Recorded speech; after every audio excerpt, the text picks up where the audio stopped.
और शानदार से वीडियो में। मेरा नाम है तथास्तु। दोस्तों, चाय होती है ना, चाय वो हमारे लिए एक इमोशन है। मतलब हमारे घर पे कोई मेहमान आते हैं तो हम उन्हें कहते हैं प्लीज़ चाय पी के जाइए। हमारी दुकान पे कोई ग्राहक आता है, हमारा कोई दोस्त आता है, कोई मिलने वाला आता है, हम कहते हैं चाय पी के जाइए। अभी रीसेंट टाइम में ये जो चाय का बिजनेस मॉडल है ये बहुत अच्छे तरीके से वर्क कर रहा है और बहुत ऑर्गेनाइज तरीके से काम कर रहा है। इसीलिए आज मैं आप लोगों के लिए एक बहुत अच्छी अपॉर्चुनिटी लेकर आया हूं। इस वीडियो को ध्यान से सुनिएगा। एक ऐसे ब्रांड के बारे में मैं आपसे बात करना चाह रहा हूं जिसने पिछले 5 साल में करीब 25 करोड़ की वैल्यूएशन कर ली है। 5 लाख कुल्हड़ एवरी सिंगल डे उनके सेल होते हैं। बहुत अच्छी फ्रेंचाइजी मॉडल है उनके पास। और चाय के साथ साथ जो उनका सबसे फेमस प्रोडक्ट है वो है कुल्हड़ पिज्जा। उसके लिए लोग भीड़ लगाते हैं उसको खाने के लिए, उसके स्वाद के लिए। तो अगर आप वो फ्रेंचाइजी लेना चाहते हैं तो इस वीडियो को पूरा देखिएगा, क्योंकि आज आपके जो सवाल होंगे फ्रेंचाइज से रिलेटेड, जो क्वेश्चंस आपके दिमाग में होते हैं, वो क्वेश्चन हम इसमें जो है लेने वाले हैं, पुटअप करने वाले हैं। सो दोस्तों, सीधा अब हम स्वागत करते हैं सतवीर जी का। तो सतवीर जी, स्वागत है हमारे चैनल कनेक्शन बिजनेस पे। आज हम आपसे आपके ब्रांड के बारे में, आपके स्ट्रगल के बारे में और आपके बिजनेस के बारे में जानना चाहेंगे। जितना डिटेल में आप इंट्रोडक्शन के साथ साथ जितना डिटेल में आप बता सकते हैं अपने ब्रांड के बारे में, हमें बहुत खुशी होगी। और हमने जितना ऑब्जर्व किया है कि आपकी जो जर्नी है थोड़ी सी स्ट्रगल वाली रही है, और फिर एक फेरी टेल कहते हैं कि आपको बहुत जो है आगे स्कोप नजर आया और आपने अपने बिजनेस को जो है ऐसे डिसीजन लिए जिस वजह से जो है आपको सक्सेस मिली है। तो मैं जानना चाहूंगा सर आपके बारे में, आपके स्ट्रगल के बारे में, और कैसे आपने अपने बिजनेस को ग्रो किया सर। जी, सबसे पहले आपका बहुत बहुत शुक्रिया, धन्यवाद। देखिए, अगर मैं बात करूं अपने बारे में तो ये कहानी जो है, ये स्टार्टअप की कहानी जो है, ये आज से कुछ 6-7 साल पहले दिमाग में आया था एक बिजनेस आइडिया जिसको करने का सोचा था। मैं बेसिकली क्या है, एक लो मिडिल क्लास फैमिली से बिलोंग करता हूँ जी। जिसमें क्या है, हम एक जॉइंट फैमिली में रहते थे। हमारे जो फादर हैं वो एक नॉर्मल काम करते थे, राजमिस्त्री का काम करते थे। और हमारी जो माता है वो हाउसवाइफ हुआ करती थी जी। और मैं गवर्नमेंट स्कूल में पढ़ता था। तो एजुकेशन कंप्लीट की, 12th कंप्लीट की। उसके बाद फिर अच्छे मार्क्स भी आए। कॉलेज में एडमिशन लेना था, लेकिन कुछ फाइनेंशियल प्रॉब्लम थी। उतने पैसे थे नहीं कि कॉलेज में एडमिशन ले पाएँ। तो डिस्टेंस से ग्रेजुएशन कंप्लीट की हमने। उसके बाद फिर छोटी मोटी नौकरियां करते रहे। तो ज़िंदगी में बदलाव आया। हमारे एक बड़े भाई हुआ करते थे, उनकी वो एक्सपायर हो गए उसके बाद, क्योंकि जो फाइनेंशियल मेन सोर्स थे फैमिली के लिए वो हुआ करते थे। तो वो एक्सपायर हो गए 2010 में। तो 2010 में वो एक्सपायर हो गए। उसके बाद काफ़ी फाइनेंशियल प्रॉब्लम्स आने लगी, जिस कारण क्या है, फिर नौकरी वगैरह, छोटी कॉल सेंटर में जॉब्स हो गई और भी बहुत छोटी मोटी नौकरियां चल रही थी। फिर फाइनली मेरे को एक अच्छी जॉब मिली, ये इंदिरा गांधी इंटरनेशनल एयरपोर्ट में। तो वहाँ पे टाइम स्पेंड किया, काफ़ी एक्सपीरियंस वहाँ से लिया। उसके बाद उस टाइम जब इस दौरान जब हम वहाँ नौकरी कर रहे थे, तो उस दौरान क्या है, हम अक्सर चाय पिया करते थे। तो महिपालपुर में एक रेडी लगती है, चाय वाला एक रेडी लगाता है। अच्छा। और वहाँ पे अक्सर क्या है, जब हमारी ड्यूटी ख़त्म हो जाती थी तो वहीं पे हम चाय पीते थे। सुबह पहुँचने से पहले भी वहीं पे चाय पीते थे। तो मैं देखता था कि वहाँ पे थोड़ी सी भीड़ भाड़ काफ़ी लगती है। उसकी रेडी बहुत बढ़िया चलती है। तो अच्छा। 2-3 मेरे कलीग थे जो साथ में आते जाते थे। तो एक दिन जस्ट ऐसे ही चाय पी रहे थे, उस रेडी पे खड़े हो गए हम जी। तो वैसी बात हो रही थी। मैंने उनको बोला कि भैया यार, ये बिजनेस सही है। ऐसी सही जगहों पे 5-6 रेडियां लगा दो। अच्छा। तो ऐसे ही कैलकुलेशन मैं करता था कि यार इसका सुबह से शाम तक कम से कम 30,000 रुपये का तो गल्ला होगा। क्या बात है? मैं यार ऐसे 5-6 पॉइंट ढूंढ लो, 5-6 पॉइंट पे 5-6 रेडियां लगा दो, तो क्या अच्छा खासा बिजनेस बन जाएगा। तो ऐसे करके इसकी शुरुआत हुई। तो मैं जब जा रहा था घर पे तो माइंड में आया कि यार ये आइडिया तो सही है, अब इसको करना कैसे वो देखना है। तो फिर उसके बाद मैंने इस पे थोड़ा काम करना शुरू किया। चाय घरों में बनती है, और मैंने देखा, मैंने बाहर की चाय पीना भी शुरू कर दिया, मतलब अलग अलग जगहों से, ये जानने के लिए कि बाहर बेसिकली चाय की स्कोप क्या है, डिमांड क्या है। तो मैंने वहाँ पे ना एक एक ना गैप ये देखा कि जो चाय की मार्केट है उस टाइम, आज से कुछ 7-8 साल पहले, वो उतनी बड़ी थी नहीं, क्योंकि चाय जो है वो हर घर में बनती है। बिल्कुल। चाय हर इंसान को उठते ही चाहिए। राइट। तो जिस कारण क्या है, चाय एक ऐसा बेवरेज बन गया था कि वो घर में तो पीते डेली, लेकिन वो किसी ओकेजन पे या बाहर रेस्टोरेंट में या कैफे में जाके नहीं पीते हैं। नहीं पीते। अगर कोई भी यूथ है या कोई भी इंसान है, वो जो बाहर जाता है, कहीं पर कोई मीटिंग में जा रहा है या कोई सेलिब्रेशन कर रहा है, वीकेंड पे दोस्त यार जा रहे हैं, कुछ भी हो रहा है, तो वो जाके या तो कॉफी पियेंगे या पिज्जा खाएंगे या बर्गर खाएंगे या चाइनीज फूड खाएंगे, लेकिन चाय को कोई पूछता ही नहीं है। राइट। तो ये सब मैंने देखा, तो इसके बाद दिमाग में आया चाय को क्यों ना इस तरीके से डेवलप किया जाए कि लोग चाय बाहर पीना शुरू करें। बिल्कुल। तब तक जो है मार्केट में कुछ ज्यादा ब्रांड नहीं थे चाय को, जो चाय सर्व कर रहे थे। Right. ये लोकल छोटी मोटी शॉपें होती थी, लेकिन कोई ब्रांड वगैरह ऐसा कुछ था नहीं, नाम मतलब जिसका नाम अच्छा खासा हो।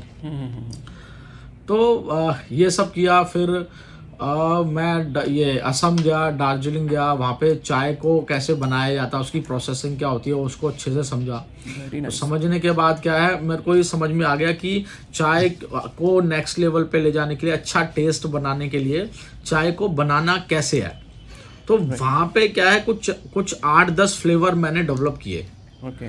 और डेवलप करने के बाद क्या है, फ्लेवर डेवलप हो गए, उसकी टेस्टिंग भी कर ली मैंने, घर में भी बना के वो टेस्ट किए। तो काफ़ी बढ़िया लग रहे थे, मतलब जो नॉर्मल चाय है उससे तो बहुत बेहतरीन वो फ्लेवर्स थे जी। उसके बाद अब ये फ्लेवर बन गए, सब कुछ हो गया। अब मेरे को आइडिया भी आ गया, अब दिमाग में आया कि इसको करना कैसे है, करना इट मीन्स मार्केट में इसको कैसे फैलाना है। पहले डिसाइड किया कि अपने आउटलेट खोल लेते हैं, 2-3 छोटे छोटे मतलब क्योस टाइप के रेडियां लगा लेते हैं, वहां पे सर्व करते हैं। तो ऐसे दिमाग में चल रहा था, उसके लिए पैसे वैसे का सेविंग वगैरह मैं कर रहा था। अब हमारे कॉमन फ्रेंड थे, उनकी कोई बर्थडे पार्टी थी। ओके। तो उसमें उन्होंने मेरे को इनवाइट किया और मैं वहाँ गया। वहाँ पे ऐसी बातचीत हो रही थी, एक और उनके कोई कॉमन फ्रेंड थे जो नितिन तोमर, वो वहाँ पे आए हुए थे। तो ऐसे जस्ट मैं बता रहा था कि भाई ये है अगला नेक्स्ट फ्यूचर में इसको करना चाहता हूँ, ये ऐसे बिजनेस आइडिया। तो जो नितिन तोमर जी है, उनको वो आइडिया बहुत पसंद आया, अच्छा लगा।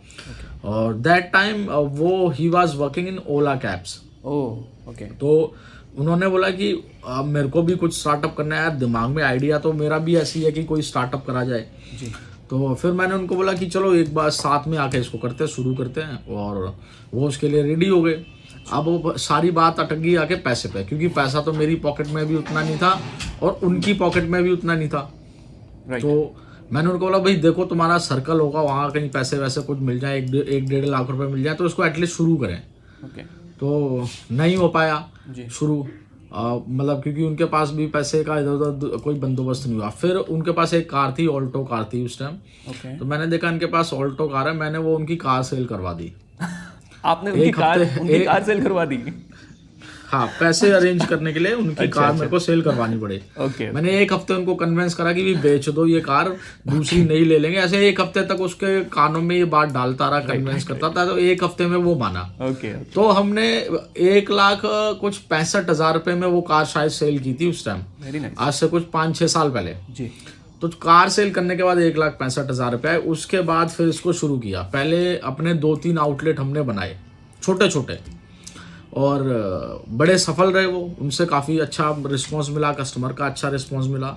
फिर कहीं हमें पता चला कि भी आप फ्रेंचाइजी के थ्रू इसको, अपने इस टेस्ट को, इस मेन्यू को जो है पैन इंडिया में एक्सपेंड कर सकते हो। बिल्कुल। फिर फ्रेंचाइजी के बारे में समझना शुरू किया, फ्रेंचाइजी कैसे काम करती है और किस तरीके से फ्रेंचाइजी दे सकते हैं, उसके बारे में समझा। फिर हमने इसके क्या फ्रेंचाइजी मॉडल निकाले और फ्रेंचाइजी के थ्रू अपना जो है ये एक ब्रांड बनाया, जिसको एक्सपेंड करना शुरू कर दिया। और इसके बाद फिर महाराष्ट्र में, उड़ीसा के अंदर, उत्तराखंड के अंदर, उत्तर प्रदेश में आउटलेट ओपन करते गए। अच्छा रिस्पॉन्स चलता गया, मिलता गया, और धीरे धीरे करके अभी हम जो है कुछ 70 आउटलेट अपने इंडिया के अंदर बना चुके हैं, और इंटरनेशनल भी हम जा चुके हैं। यूएई के अंदर 7 आउटलेट अपने अभी चल रहे हैं। Very nice sir. बहुत ही मतलब बहुत अच्छी ग्रोथ की है इसका मतलब आपके ब्रांड ने तो, मतलब और रेस्पॉन्स आ रहा है तभी इतने लोग फ्रेंचाइज ले रहे हैं। और ये बहुत मतलब बहुत अच्छा लगा सुन के सर कि एक इतने छोटे लेवल से आपने इतना बड़ा ब्रांड बिल्ड किया है। और जो सबसे अच्छी चीज़ मुझे लगी ना सर, आपने अपना इंट्रोडक्शन दिया, उसमें एक चीज़ मुझे ये अच्छी लगी कि सर आप बिल्कुल ग्राउंड लेवल से उठे हुए हैं। मतलब आप कह रहे हैं कि आपने इंदिरा गांधी इंटरनेशनल एयरपोर्ट पे काम किया है, वहाँ से आपको ये आइडिया आया, फिर आप जो है आपने असम बताया, दार्जिलिंग कहाँ गए थे आप, जहाँ पर आपने इन सारे असम दार्जिलिंग दोनों जगह पे मैं गया ओके, वहाँ जाके आप राइट उसका पूरा प्रोसेस सीखा, और वहीं से, क्योंकि ऑल ओवर द वर्ल्ड भी जो है टी का जितना भी टी जाती है वो सारी वहीं से जाती है, तो आपने वहाँ जाके फिर वापस अपने घर पे आके उसको वापस ट्राई किया एंड देन अपने बिजनेस को स्टार्ट किया और इतना एक्सपेंड किया, और इंटरनेशनली भी जो है अब आप बता रहे हैं यूएई में 7 आउटलेट आपके ऑलरेडी जो है खुल चुके हैं। तो बहुत ही सर, सबसे पहले तो मैं कॉन्ग्रेचुलेशंस कहूँगा सर, ये जो आपकी इतनी सी जर्नी भी आपने जो मुझे बताई है ना सर, इट्स अमेजिंग और बहुत मोटिवेटिंग है सर। इतना मोटिवेशन मिलेगा ये जो भी वीडियो देख रहे हैं उनको। तो सर मतलब अब क्या है कि जैसे सपोज करिए कोई अगर आपसे जुड़ना चाहता है, ठीक है ना, वो चाहते हैं कि उनके पास इतना वो नहीं है कि वो जाके आपकी तरह सीखें और ये सारी चीज़ें करें, तो एक तो मुझे ये बताइए सर इसमें आपके पास फ्रेंचाइज के ऑप्शंस क्या क्या हैं, और दूसरी चीज़ चाय के अलावा क्या क्या हम लोग जो है सर्व करेंगे, आपका जो भी आउटलेट रेस्टोरेंट होगा, कैफ़े होगा, उसमें चाय के अलावा क्या क्या चीज़ें सर्व कर सकते हैं हम लोग।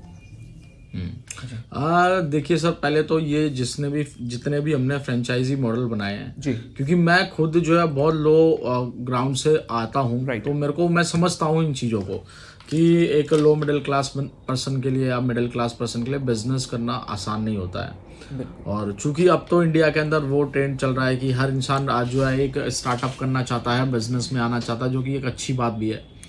तो इसके लिए हमने जो उसके फ्रेंचाइजी मॉडल है वो ऐसे रखे हैं कि जो जिसके पास 2-3 लाख रुपए का बजट है वो भी हमारा जो टेक अवे मॉडल है वो ले सकता है, वहां से शुरुआत कर सकता है, और उसकी जब इनकम अच्छी आने लग जाए तो उसे बड़े में कन्वर्ट कर सकता है। क्या बात। और जिसके पास कुछ 8-10 लाख रुपए का इन्वेस्टमेंट है वो अपना जो है स्टैंड अलोन मॉडल ले सकता है, जिसमें क्या है एक अच्छा खासा 500-600 स्क्वायर फीट का आउटलेट बन जाता है जी। तो हर तरीके से मेरी कोशिश ये रहती है अगर कोई बिजनेस करना चाहता है उसे पूरा सपोर्ट दिया जाए। लोन की फैसिलिटी भी हम दे देते हैं। अगर कोई स्टार्टअप करना चाहता है, उसके पास बजट थोड़ा कम है, तो बैंक से लोन वोन भी हम करवा देते हैं उसको, ताकि उसको थोड़ी मदद मिल जाए बिजनेस शुरू करने के लिए। तो हर तरीके का है। और मेन्यू में देखिए चाय तो है ही है, चाय के अलावा भी काफ़ी ऐसे आइटम हमने रखने की कोशिश की है जो लोगों को बहुत पसंद आ रहे हैं, जैसे कुल्हड़ पिज़्ज़ा हो गया। जी जी बिल्कुल। तो पिज़्ज़ा मैक्सिमम लोगों ने वो डो वाला पिज़्ज़ा खाया है, हमने थोड़ा सा उसमें इनोवेशन की, हमने कुल्हड़ के अंदर पिज़्ज़ा डाल दिया। ओह वाह। तो जिसका टेस्ट बहुत बेहतरीन है, अच्छा है काफ़ी, और लोगों को काफ़ी प्यार मिला, रिस्पांस मिला उसका अच्छा, और काफ़ी अच्छा चल रहा है। इसके अलावा तकरीबन कुछ 100-150 वैरायटीज़ हैं मेन्यू के अंदर, जिसमें आपका burger, sandwich, hot dog, milk shake, juices, ice creams, और अपना ये चाय हो गई, कॉफ़ी हो गई।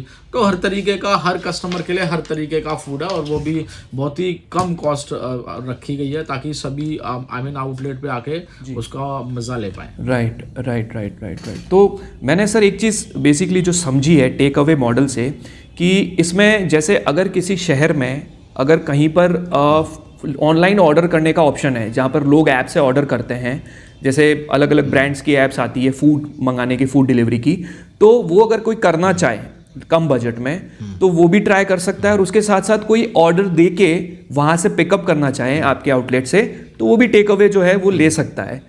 तो ये जो मॉडल है आई गेस ये सबसे आपका जो है स्टार्टिंग में जो बेस आप बता रहे हैं, बेसिक जो ऑप्शन है, तो ये एक बहुत अच्छा तरीका है, यहाँ से आप स्टार्ट कर सकते हैं, और जैसे ही आपको ग्रोथ दिखती है फिर आप एक अलग बड़े इसके ऊपर अपग्रेड करके दूसरे जो मॉडल्स हैं आपके, दूसरे जो ऑप्शंस हैं उसमें एनरोल कर सकते हैं। तो ये एक बहुत अच्छी चीज़ है। उसमें भी आप कह रहे हैं कि हम लोन की व्यवस्था भी जो है अगर पॉसिबल होगा तो आप लोन भी जो है अपनी तरफ से करवा देंगे। तो सर इसमें एक चीज़ बताइए, जैसे जो भी लेता है तो इसकी जो फूड बनाना, ये जो बर्गर वगैरह, पिज़्ज़ा वगैरह, चाय वगैरह, ये ट्रेनिंग मतलब आपकी कोई टीम आती है या आप कहीं पे बुलाते हैं उनको जो आपसे लेना चाह रहे हैं आपके एरिया में, या क्या मतलब किस तरीके से मैनेज करते हैं इसको? जी बिल्कुल सर, इनकी प्रॉपर ट्रेनर है हमारे अपने, जो है ट्रेनर की टीम होती है। वो ट्रेनर्स उनको जो है ट्रेन करते हैं, वो आउटलेट पे जाते हैं, वहीं पे उनकी जो है 5 से 7 दिन की ट्रेनिंग होती है, और डिपेंड करता है कि कितनी जल्दी ट्रेन हो जाते हैं। तो ट्रेनिंग वहीं आउटलेट पे होती है, कंपनी वो फ्री ऑफ कॉस्ट जो है फैसिलिटी रखती है अपनी फ्रेंचाइजी के लिए।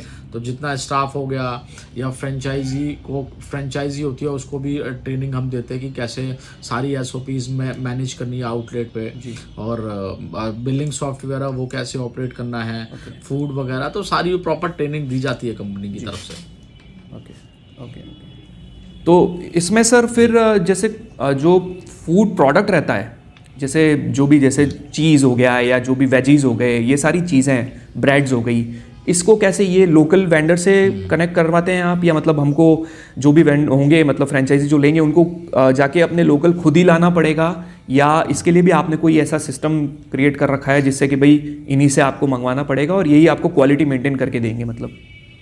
बिल्कुल सर, देखिए अपने से नहीं लाना पड़ता फ्रेंचाइजी को, उसके लिए क्या है कंपनी एक वेंडर ऑन बोर्ड करके देती है, जो वहीं का लोकल वेंडर होता है, और जितना भी ग्रोसरी आइटम हो गया वो सारा वहीं से ही आता है, वो भी लो कॉस्ट पे आता है, ताकि कॉस्ट जो है वो फिक्स रहती है कि अगर मिल्क आ रहा है तो इतने में ही आएगा, बाकी जो वेजी आ रही है वो इतने में ही आएंगी, तो ये सब फिक्स रहता है, तो इसमें आसानी रहती है, आराम से मैनेज कर लेते हैं, वो कोई समस्या नहीं आती। तो सतवीर जी देखिए, मैं एक चीज़ थोड़ा प्रैक्टिकली आपसे पूछना चाहूँगा कि अभी देखिए मार्केट में कंपटीशन बहुत बढ़ गया है, और चाय को लेके स्पेशली बहुत बड़े बड़े ब्रांड्स मार्केट में एक दूसरे से कॉम्पीट कर रहे हैं, आप भी हैं और दूसरे भी ब्रांड्स हैं, तो ऐसी क्या चीज़ है जो चाय ऐप्स को अलग बनाती है दूसरे ब्रांड से? बिल्कुल सर, मार्केट में काफ़ी ब्रांड्स है, अच्छे अच्छे ब्रांड्स भी है। देखिए बेसिकली क्या है, जितने भी ब्रांड मार्केट में चल रहे हैं, ऐसा नहीं है मैं किसी की किसी की बुराई कर रहा हूँ, बट मैं हमेशा क्या है, मैंने मार्केटिंग पे ना ज़्यादा फोकस नहीं किया। मैं कहीं पर भी जाता हूँ, मैं एक ही बात बोलता हूँ, और लोग मेरे से हमेशा पूछते हैं सर अपने ब्रांड की ना मार्केटिंग करो, बहुत मार्केटिंग करो, क्योंकि दिखोगे नहीं तो फिर कोई लोग जानेगा नहीं। लेकिन मेरा थोड़ा सोचने का तरीका ना अलग है। मैं सोचता हूँ कि मैं प्रोडक्ट पे पहले इन्वेस्टमेंट करूं, मेरा प्रोडक्ट, मेरी सर्विसेज वो स्ट्रांग होनी चाहिए। समझ गए? अगर वो स्ट्रांग है तो हो सकता है मेरे को अभी शुरू में थोड़ी प्रॉब्लम हो रही हो, लेकिन मैं लॉन्ग टर्म चलूंगा, क्योंकि मेरे को ना लंबी रेस का घोड़ा बन रहा है। मैं मार्केटिंग में मैं 10 लाख रुपए डाल रहा हूँ, मार्केटिंग में मैं जब तक पैसे डालता रहूंगा, जब तक दिखता रहूंगा, लेकिन जब मेरे प्रोडक्ट, मेरी सर्विसेज में दम नहीं है, तो मार्केटिंग के दम पे मैं कब तक चलूंगा? बिल्कुल सही बात। तो क्योंकि बड़े बड़े हवाई जहाज सर, मार्केटिंग उनकी बहुत तगड़ी थी, लेकिन उनके प्रोडक्ट सर्विसेज में दम नहीं था, तो वो सब डूब गए। एयरसेल हो गया, किंगफिशर हो गया, ऐसे बड़ी बड़ी कंपनी चली गई। तो मेरा फोकस उस पर रहता है, प्रोडक्ट पे। आज की डेट में मैं आपको एक चीज दावे के साथ बोल सकता हूँ, जितने भी मार्केट में ब्रांड है जी, उसके कंपैरिजन में पहले तो ऑर्गेनिक टी होती है। ऑर्गेनिक टी आप नॉर्मल टी कस्टमर को पिला सकते हो, लेकिन जहाँ पे फ्लेवर टी की बात आती है ना, वहां पे ऑर्गेनिक फ्लेवर निकालना ना थोड़ा सा डिफिकल्ट हो जाता है, मुश्किल हो जाता है। तो मोस्ट ऑफ ब्रांड जो है वो ना सिरप यूज करते हैं, फ्लेवर सिरप यूज करते हैं। मान लो आपने इलायची चाय पीनी है, तो इलायची चाय में क्या, वो आपको जो चाय तो वो घर वाली होती है, उसमें क्या इलायची का वो सिरप डाल देते हैं। जैसे हम वो बचपन में वो गोला खाते थे ना, बर्फ का गोला, तो उसमें बर्फ तो वो एक ही कलर की होती थी, उसके अंदर आपको हरा बनवाना है तो वो हरे कलर का सिरप डाल देगा, लाल बनवाना है तो लाल कलर का सिरप डाल देगा। तो वैसे ही सिरप, मोस्टली ब्रांड जो है सिरप यूज करते हैं फ्लेवर निकालने के लिए। और यहाँ पे जो है, यहीं पे मैंने काम किया है, मैं वो सब यूज नहीं करता, सब ऑर्गेनिक फ्लेवर है, सारे 100% ऑर्गेनिक फ्लेवर है, और ऑर्गेनिक एसेंस उसके अंदर आती है। जब आप चाहे पान टी पियो, इलायची पियो, चॉकलेट पियो, कुछ भी पियो, तो एक थोड़ा सा ये चीज है जो दूसरे ब्रांड से हमें अलग बनाती है, जिसको लोग पसंद करते हैं, जिसपे लोग ना ट्रस्ट करते हैं। क्योंकि देखो कंज्यूमर ना बेवकूफ नहीं है, कंज्यूमर को चीजें समझ में आ जाती है 2 मिनट में। तो उनको पता है कि यार ये ऑर्गेनिक है, ये ऑर्गेनिक हर चीज में एकदम नेचुरल चीजें यूज करते हैं। दूसरा क्या है, मैं सर्विसेज पे बहुत फोकस करता हूँ कि मेरी सर्विसेज स्ट्रांग हो। आपने चाहे फ्रेंचाइजी हो, उनको क्विक रिस्पॉन्स मिलना चाहिए, उनकी सारी समस्याएं, अगर छोटी मोटी बिजनेस में कोई दिक्कत परेशानी आ रही है वो तुरंत रिजॉल्व होनी चाहिए। कस्टमर के फीडबैक सबसे पहले बहुत मैं उस पर काम करता हूँ। कस्टमर के फीडबैक मेरे लिए बहुत इंपॉर्टेंट है। कस्टमर के फीडबैक को लेके जो भी बदलाव करने हैं, या कहीं पे उनके फीडबैक है जहाँ पे जिस एरिया में सुधार करना है, तो उस पर निरंतर काम चलता रहता है, वो करता हूँ। मार्केटिंग पे मैं उतना ज़्यादा स्पेंड नहीं करता हूँ, क्योंकि मैं बिलीव करता हूँ और मैं कोशिश यही करता हूँ, मेरा प्रोडक्ट, मेरी सर्विसेज अगर अच्छी होंगी तो ब्रांड जो है या फिर मेरे प्रोडक्ट जो है वो मार्केट में लंबे समय तक टिके रहेंगे। राइट। तो ये रहता है। नहीं सर, बिल्कुल आपकी बात में दम है। और जैसा आपने बताया सर, 70 आउटलेट्स, मतलब नंबर्स हैं सर, अच्छे नंबर्स हैं। और इंटरनेशनल भी कर रहे हैं तो कुछ तो बात है, मतलब आपने कुछ तो बात है आपके ब्रांड में, आपके प्रोडक्ट में, कि आपने प्रोडक्ट के ऊपर ज़्यादा फोकस किया है रादर देन मार्केटिंग के ऊपर। मार्केटिंग अपने आप हो रही है, प्रोडक्ट, और मेरा ये समझना है सर कि फूड एक ऐसी कैटेगरी है जिसके अंदर है ना माउथ मार्केटिंग ज़्यादा चलती है। आप जितना मतलब आप अच्छे बैनर्स लगवा के या ब्रांडिंग करके आप बना तो देंगे, लेकिन अगर स्वाद नहीं होगा किसी चीज़ में तो वो कहेंगे कि यार कुछ नहीं है, सिर्फ नाम का है, स्वाद नहीं है। और स्वाद होगा तो वो माउथ मार्केटिंग ऑटोमेटिकली आपकी इतना आपके बिजनेस को ग्रोथ दे देगी। तो प्रोडक्ट क्वालिटी जो है वो हमेशा, मैं भी अपने चैनल पे सभी लोगों को कहता आया हूँ कि क्वालिटी पे फोकस कीजिए प्रोडक्ट की, क्योंकि कंज्यूमर जो है ना वो ही डिसाइड करेगा आपका प्रोडक्ट कितना लंबा चलना है, ब्रांड कितना लंबा चलना है। तो आपने बिल्कुल सही बात बताई सर। तो सर मेरा जो एक आखिरी सवाल रहेगा इसके अंदर, मैं आपसे ये पूछना चाहूँगा सर कि जैसे जो भी आपसे फ्रेंचाइजी लेता है तो उसका रिटर्न जो भी इन्वेस्टमेंट होगा सर, उसको वो वापस प्रॉफिट कब से उसका आना स्टार्ट हो जाएगा? भाई सीधी सी मुद्दे की बात कि भाई मैंने इतना पैसा लगा दिया है, अब मेरी कमाई कब से चालू होगी, मेरे खर्चे वर्चे कब से निकलने स्टार्ट हो जाएंगे, और बंदों की जो सैलरी होगी, जो मेरे यहाँ पे जॉब करेंगे उनकी सैलरी कौन पे करेगा, ये सारी चीज़ें उसके दिमाग में रहेगी। तो इसको थोड़ा सा आप क्लियर कर दीजिए। बाकी सारी चीज़ें आपने बहुत अच्छे से समझाई, सारी चीज़ें क्लियर कर दी, बस ये जो एक मेरा आखिरी सवाल है इसको थोड़ा सा आप डिटेल में समझा दीजिए सर। जी जी बिल्कुल सर। देखिए अगर कोई भी इन्वेस्टर इन्वेस्ट कर रहा है कंपनी के साथ, फ्रेंचाइजी लेता है, तो हमारी कोशिश यही रहती है उसको जल्दी से जल्दी उसके रिटर्न्स मिले। और प्रॉफिटेबिलिटी की अगर बात करें तो देखो ऐसा तो नहीं है बिजनेस आपने शुरू किया तो पहले महीने से ही बहुत अच्छा प्रॉफिट आने लग जाता, वो झूठ बात होगी। प्रॉफिट जो है बिजनेस एक ऐसी चीज़ है वो मंथ वाइज मंथ ग्रो करता है, एकदम से ग्रो नहीं करता। आपने आज फ्रेंचाइजी ओपन की है, ठीक है, हो सकता है अगले महीने से आपको 10,000 का प्रॉफिट आए, 15,000 का प्रॉफिट आए, वो नेक्स्ट मंथ बढ़ेगा, नेक्स्ट मंथ वो 25 होगा, 30 होगा, इस तरीके से। अभी सारे आउटलेट सक्सेसफुली चल रहे हैं, सभी पे प्रॉफिट आ रहा है। तो ये मान के चलो अगर आप जो एक छोटा कियोस्क आउटलेट ओपन कर रहे हैं तो उसका रिटर्न ऑफ इन्वेस्टमेंट तो मैक्सिमम आपका 8-9 महीने के अंदर ही कवर अप हो जाता है। बड़ा ओपन करते हैं तो कुछ जो है 12 से 14-15 महीने के अंदर आपका रिटर्न सारा कवर हो जाता है। Very good, very good, very good जी।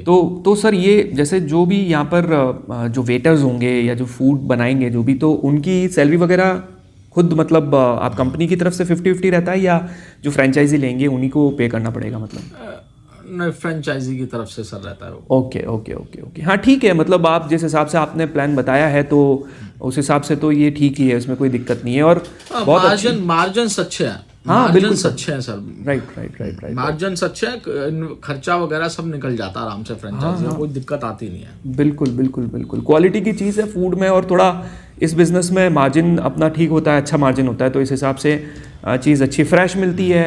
आपने फ्रेश कुक किया, फ्रेश सर्व किया और अच्छा टेस्ट दिया, तो जो है एक रोटेशन भी चलता रहता है, लोग आते रहते हैं, ट्राई करते रहते हैं, और एक अच्छा बिजनेस मॉडल है सर। बहुत अच्छी चीज़ सर आपने की, और मैं फिर से आपको सर जो है ना कॉन्ग्रेचुलेशंस कहूँगा सर कि जिस ग्राउंड लेवल से आप उठे हैं सर वो एक बहुत ही इंस्पायरिंग है।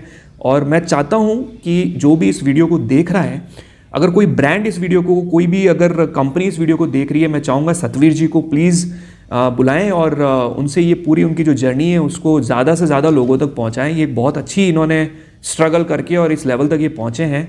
सो सतवीर जी थैंक यू सो मच, आपसे बात करके बहुत अच्छा लगा, बहुत मोटिवेशन मिली। और मेरे दर्शकों को मैं कहना चाहूँगा, अगर आपको कुछ भी इस कंपनी के बारे में और भी जानकारी चाहिए, मैं डिस्क्रिप्शन में लिंक दे दूँगा, कॉन्टैक्ट डिटेल्स दे दूँगा।